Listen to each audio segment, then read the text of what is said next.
Mbak.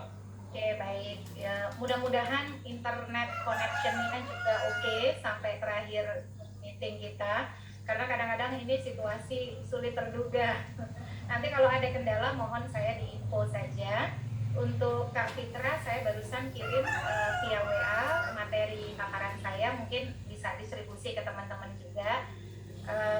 Oke, kalau begitu Mbak Haryana, saya izin untuk memulai. Assalamualaikum warahmatullahi wabarakatuh. Selamat pagi, salam sejahtera untuk kita semua, salam sehat. Semoga kawan-kawan baik yang mengikuti melalui forum Zoom ataupun melalui channel YouTube Titi Anggra ini semua diberikan perlindungan, keselamatan, kesehatan, dan kelancaran dalam melaksanakan aktivitas dan tugas sehari-hari. Yang pertama saya sampaikan apresiasi kepada kawan-kawan advokat konstitusi. Saya sudah follow Instagramnya, sudah follow juga Twitternya. Kalau masih ada media sosial yang lain nanti saya follow lagi. Kursi DPR ke provinsi. Yang ketiga, meningkatkan keterwakilan perempuan, terutama membahas soal penguatan kebijakan afirmasi. Dan yang keempat, memaksimalkan derajat keterwakilan partai politik dan meningkatkan akuntabilitas calon terpilih. Keempat buku ini ditulis oleh Profesor Ramlan Surbakti, guru besar perbandingan ilmu politik FISIP Universitas Airlangga, yang juga pernah menjadi Wakil Ketua Komisi Pemilihan Umum sejak tahun 2002 sampai 2007 gitu. Jadi ini buku-bukunya yang bisa kawan-kawan dan Bapak Ibu yang menyimak diskusi kita untuk memperdalam pengetahuan tentang sistem pemilu. Nah, tadi Kak Fitra sudah kasih bocoran ya. Ini adalah kutipan yang sering dikutip oleh teman-teman Perludem nih kalau membahas soal sistem pemilu. Jadi kutipan ini diambil dari buku Andrew Reynolds tahun 2014 yang menyatakan bahwa a good electoral system can give you a glimpse of heaven, but a bad electoral system can give you a quick trip to hell.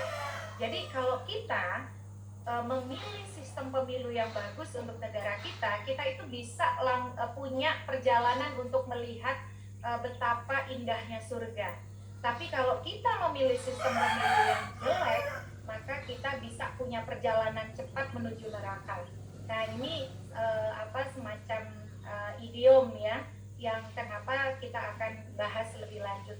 Meskipun Andrew Reynolds juga mengatakan dalam banyak tulisan dan ketika juga dia berkunjung ke Indonesia, tadi buku yang merah yang buku International Idea itu, ini juga buku yang ini ya, ini juga ditulis oleh Andrew Reynolds. Dia mengatakan begini, tidak ada sistem pemilu yang ideal. Yang ada adalah sistem pemilu yang cocok bagi suatu negara. Nah, sistem pemilu yang cocok itu adalah sistem pemilu yang cocok dengan konteks sosial, konteks politik, konteks budaya, dan konteks hukum suatu negara.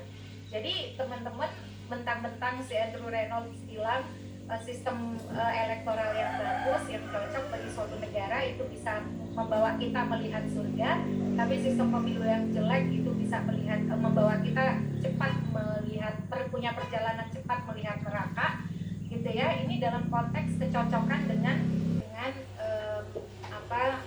soal pemilu ya. Kalau kita lihat pemilu itu, kita bisa bagi antara satu adanya asas dan yang kedua adanya tujuan. Kita mulai dari sini dulu. Kalau bicara soal asas pemilu, maka kita berpedoman kepada pasal 22E ayat 1 Undang-Undang Dasar Negara Republik Indonesia tahun 1945. Mungkin kalau kawan-kawan tuh ditanya soal asas, itu jawabannya langsung responnya itu luber jurdil gitu ya. Langsung, umum, bebas, rahasia, jujur, dan adil. Tetapi jangan pernah dilupakan pasal 22E ayat 1 Undang-Undang Dasar kita itu juga menyatakan satu asas berikutnya. Ini selalu Profesor Ramlan Surbakti ingatkan kepada saya, yaitu asas berkala. Nah, berkala ini yang disebut, makanya UUD 45 itu kan bunyinya pemilihan umum diselenggarakan secara langsung, umum, bebas, rahasia, jujur, dan adil setiap 5 tahun sekali. Jadi berkala, reguler, setiap 5 tahun sekali. Karena untuk apa punya pemilu yang jujur dan adil kalau pemilunya tidak reguler, tidak bisa diprediksi kapan bisa pemilu, kapan akan pemilu.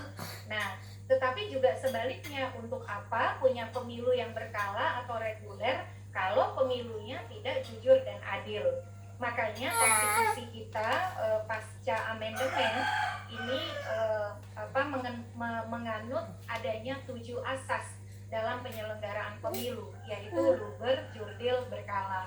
Ini pula yang menjadi fondasi kita di dalam merumuskan bagaimana sistem pemilu itu salah satunya harus mempertimbangkan terselenggaranya pemilu yang langsung, umum, bebas, rahasia, jujur, adil, dan berkala tadi. Dalam hal ini konstitusi menyebutnya setiap 5 tahun sekali. Nah, yang kedua, kita berangkat dari tujuan adanya pemilu. Jadi ada tujuan dari proses pemilu itu, dan ada tujuan yang berupa hasil dari pemilu itu. Nah, kalau prosesnya, pemilu itu bertujuan untuk yang pertama, mempermudah pemilih dalam memberikan suara. Jadi buat apa kita punya pemilu yang kita desain sedemikian rupa, tapi ternyata pemilihnya kesulitan untuk memberikan suara, pemilihnya susah untuk memberikan suara dia di TPS, tidak ngerti bagaimana bisa menyuarakan pilihannya di surat suara. Jadi proses pemilu itu mestinya bertujuan untuk mempermudah pemilih dalam memberikan suara. Yang kedua, menyederhanakan jadwal penyelenggaraan. Yang ketiga, menghemat keuangan negara. Walaupun ada idiom juga ya, don't give price tag on democracy. Jangan beri label harga pada demokrasi. Tapi juga kita perlu mempertimbangkan agar pemilu itu tidak boros, tidak menghambur-hamburkan uang negara, tetapi bisa menemukan formula yang istilahnya efektif dan efisien, tanpa harus kemudian karena kita ingin efisiensi misalnya lalu mengabaikan kualitas dan derajat demokrasi yang dijalankan melalui pemilu. Yang keempat, menyeimbangkan beban penyelenggara. Jangan juga beban penyelenggaranya terlalu berat. Misalnya seperti di 2019 ada 800 orang lebih petugas ad hoc pada level lapangan yang meninggal dunia karena kelelahan menyelenggarakan pemilu. Pemilunya damai, tidak berdarah-darah, tetapi memakan korban ratusan, itu juga tidak sesuai dengan tujuan proses yang kita harapkan. Lalu yang berikut adalah tujuan hasil.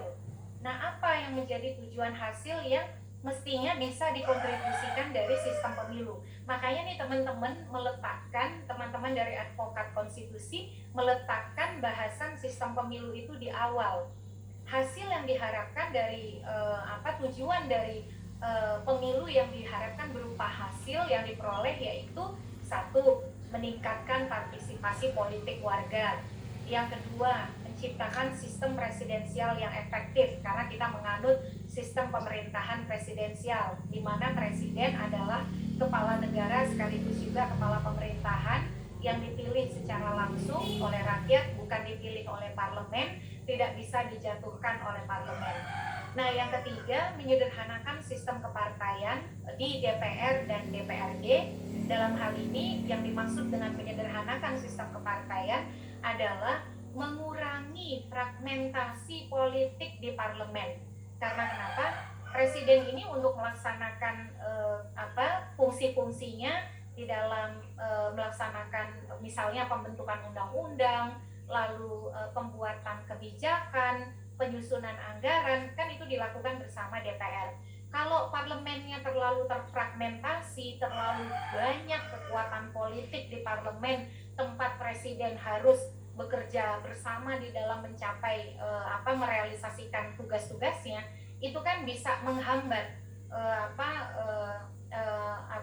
fungsi pelayanan dan juga realisasi dari tugas-tugas yang menjadi tanggung jawab presiden. Makanya parlemennya harus efektif begitu. Jadi tidak terlalu terfragmentasi dalam banyak kekuatan. Itulah yang disebut dengan menyederhanakan sistem kepartaian. Lalu yang keempat adalah memperkuat dan mendemokrasikan partai. Jadi hasil dari kita berpemilu, partai kita harus semakin kuat dan juga harus semakin demokratis. Karena kenapa? Partai politik pada dasarnya adalah sumber rekrutmen politik yang akan mengisi posisi-posisi publik. Salah satunya adalah parlemen sebagaimana yang kita diskusikan. Nah, bagaimana sistem pemilu berkontribusi di dalam menghasilkan partai politik yang kuat tapi juga demokratis, karena dialah yang menjadi sumber rekrutmen pejabat publik khususnya yang akan duduk di parlemen. Nah, itu kira-kira asas dan tujuan dalam berpemilu yang akan mewarnai pilihan-pilihan kita ketika menentukan sistem pemilu. Sistem pemilu merupakan ini selalu juga disampaikan besarnya di dunia itu. Yang pertama adalah pluralitas mayoritas. Yang kedua, proportional representation atau representasi berimbang. Ini ya, proportional representation. Lalu yang ketiga, campuran, dan yang keempat, lain-lain.